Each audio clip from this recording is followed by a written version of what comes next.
I mean, it sounds like you're only doing it for the money, but you're not. You also want people to like it, but you also want to tell a story that sort of has kind of a moral to it, and there's a kind of an artistic attitude that really is not only not necessary, but it's not realistic. When I was going through this, because I got so interested in archaeology, I decided to get a master's degree in archaeology. One of the classes you have to take to get a master's degree in archaeology is how to be a master's degree student. And it teaches you how to do research and everything. Well, I've already got a master's degree, so I'd already done it, but I had to do it again. And what we did is we wound up in a course with a guy who essentially taught linguistics, and he taught a lot of the French, the French, what would you call them? They're not philosophers exactly, they're more like linguistic philosophers. Derrida, Michael Foucault. Not the philosophe. And so what, and what, there's a sense in which I guess a lot of people feel that writing the kind of morality tales that we are is a kind of betrayal, or they argue that they're a betrayal of our readers because we are not telling them about things as the way they are. We're giving them candy. Well, I don't think you're giving them candy. I think what you're doing is pulling readers into a world, and then when they're there, they can see their own world and the world. But you would like it to be more than candy. Well, I think that it's more than candy, and in fact, one of the standards I have by which I judge a good book is, what's the content? I mean, you've got plot, character, setting, how well is it written, and all the rest of it. But to me, the really worthwhile books, and we have a very good hit rate, if you want to call it, for picking out worthwhile books every year, and that's sort of, the ultimate thing is, you don't want the agenda to take over the book. You don't want the bad guy to take over the book in your case. There are books that have, got too much mission in them, whatever it is, and then they're not interesting and people don't turn away from. But I always feel that a reader should be transformed somehow by having read this book. Well, you mentioned the Scott Turow book, The Presumed Innocent. Mm-hmm. The thing that was so fascinating about that for most people is that I think, first of all, they identified with the guy who was accused unjustly. He was innocent. Right. But you find out at the end that his wife was the murderer and that he knew it. And so what you are here is you're stuck with a guy who was,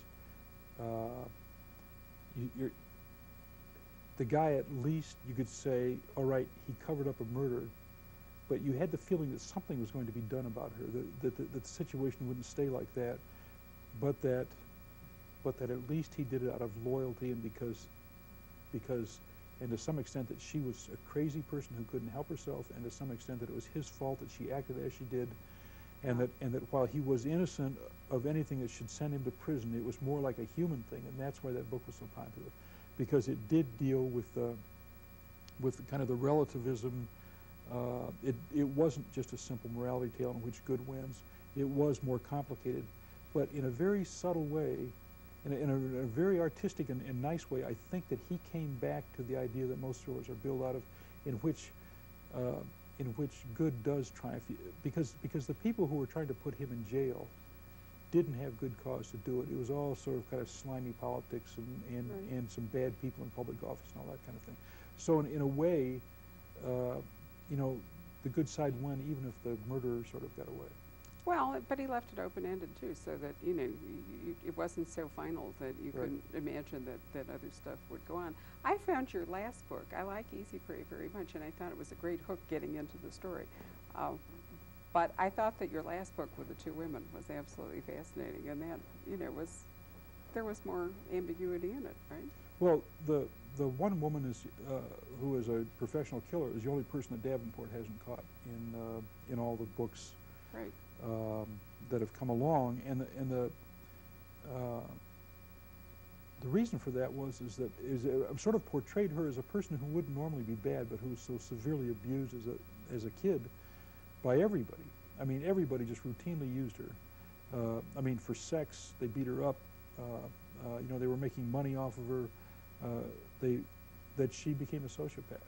And in some way, she was really trying to struggle towards some sense of humanity, but she had been so damaged as a kid.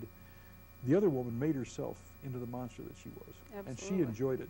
And so that when she gets her comeuppance, you don't feel bad. But I think that if Clara Rinker if I'd had Davenport, so what they did is they came off with sort of a an equality in their little last conversation that they had, where they sort of understood each other.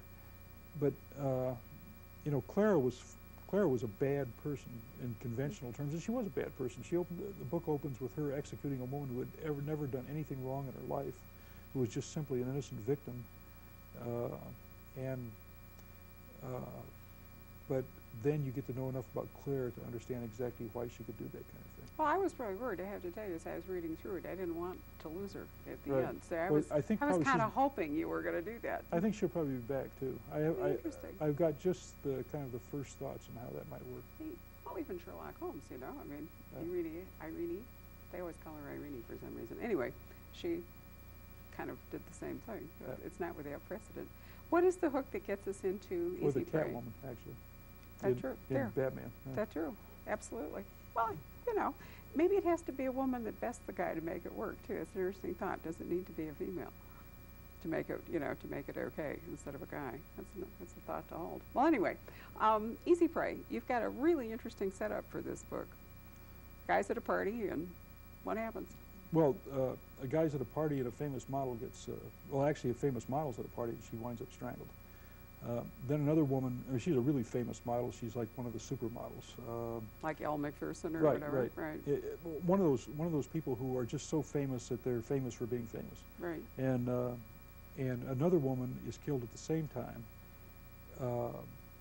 But because the other woman is so famous, nobody can conceive that the real problem lay with a woman who was not famous at all, who was just this kind of obscure, mousy little party goer. But that, in fact, it doesn't give too much away about the book, is where the problem lay. And what I tried to do with this book, and I don't know if it was successful or not, but it's one of the reasons that, for example, this book would not make a good movie, is that everybody makes mistakes. And not only do they make mistakes, Davenport gets sold an idea by the other cops that turns out not to be right, but he buys it.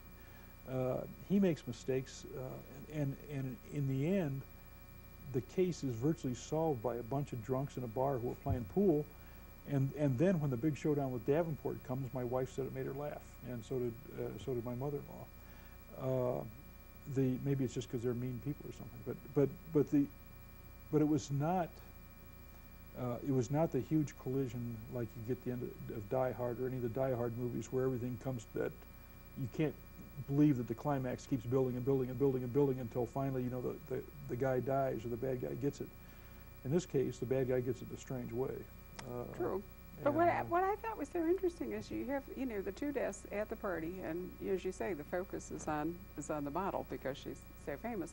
But I thought it was interesting that you have this undercover guy there, you know, so that the police actually have somebody on the scene. You know, I mean, most of the time they show up when it's over, and then they have to work out what happened. But here you've got this guy, you know, who was right there when it's all going down. I thought that was extremely clever. But he also left before he didn't find out the murder took place until the next morning when somebody called him up and said, "Were you here?" He said, "Yeah." He said, "Well, geez, you know, 2 people were murdered while you were here." Yeah, but he could describe the scene and right, tell you who was there and he could tell you who was there and everything. But all the way through, I tried to throw in the sort of ambiguities and problems.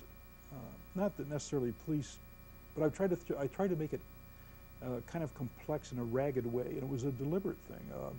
We have a situation in which the police are very proud of the fact that they finally managed to put in prison this terrible guy who sold dope and has been known to kill a number of people, and they built an intricate case against him in which he was convicted without the body. Because they figured the body had been thrown in the swamp. And then, unfortunately, at this party, the body walks in the door, and the other guy's been serving in prison for 3 months already. Where were the habeas corpus people? And the thing is that well, you know, that's what happened. I mean, we put somebody in jail every once in a while who's innocent, and so that's what happened in this case. So, you know, it was just that kind of a book where I was kind of throwing in a lot of police stories and a lot of weird stuff that happened to guys and So did your journalism beat? I should pause and mention that you were nominated for a Pulitzer in 1980, and you won a Pulitzer in 86? 86, I think. Yeah. And this was for a series about local stuff. I mean, it wasn't the farm crime economy. stuff. It was something else. Yeah, it was about the farm economy in the Midwest. It was sort of falling apart at the time.